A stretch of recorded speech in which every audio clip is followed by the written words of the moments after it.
on the way to the land of Canaan, to the promised land, God does something very important. He reveals to them the greatest, primary, universal, eternal code of ethics that was given both audibly and in written form on stone to the Israelites.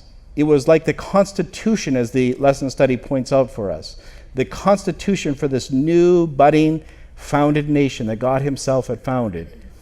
And the very foundation of it, the very foundation of its government that God gave, was so important that not only did he write it on stone, giving it an extra strong message of its important foundation, but he also audibly spoke from the mountain of Sinai.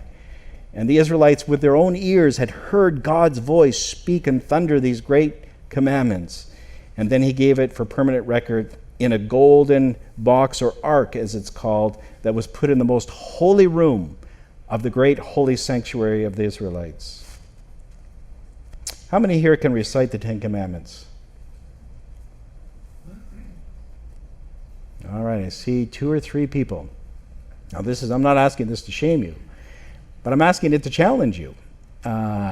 If this is so important and God wants to write it upon our hearts, should we know them? Sure, we should be able to list them off.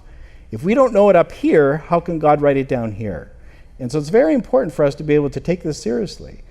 And so let's say it together. You shall have no other gods before me.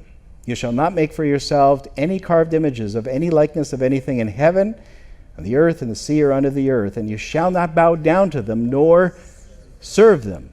For I, the Lord your God, am a jealous God, visiting upon the iniquity of the fathers to the children, the 3rd and 4th generation of those who hate me, but at the same time showing mercy to thousands, to those who love me and keep my commandments. Yes.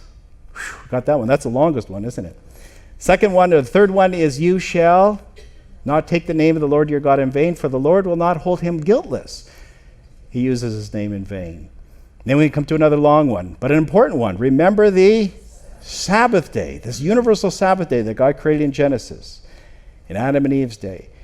Remember the Sabbath day, to keep it holy. 6 days you shall labor and do all your work, but the 7th day is the Sabbath of the Lord your God. In it you shall do no work, you, your son, your daughter, your manservant, your maidservant, your cattle, nor the stranger who's within your gates.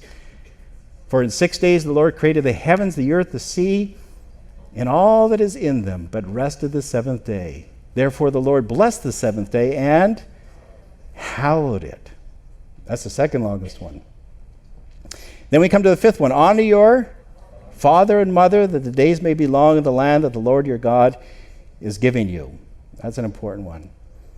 Don't want to forget that one. Then we come to the 6th one. You shall not murder, you shall not commit adultery, you shall not steal, you shall not bear false witness against your neighbor.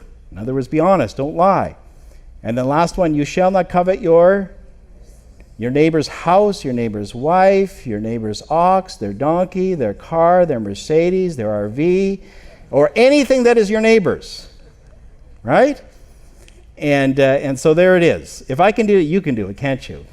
And so there's your challenge. Go home and take that constitution, because that was not only the constitution for the Israelites in literal Israel, but now Peter says there is a spiritual Israel. We are a holy nation, a royal priesthood. And we are called to bring that great constitution to those around us and help them to know that that is the very foundation of having a prosperous, happy life. And God wants to write that upon our hearts. How much I wish we had more time, but we don't this particular study. And so we're going to have to wrap it up here for our study today. So God bless you, and we look forward to seeing you next week.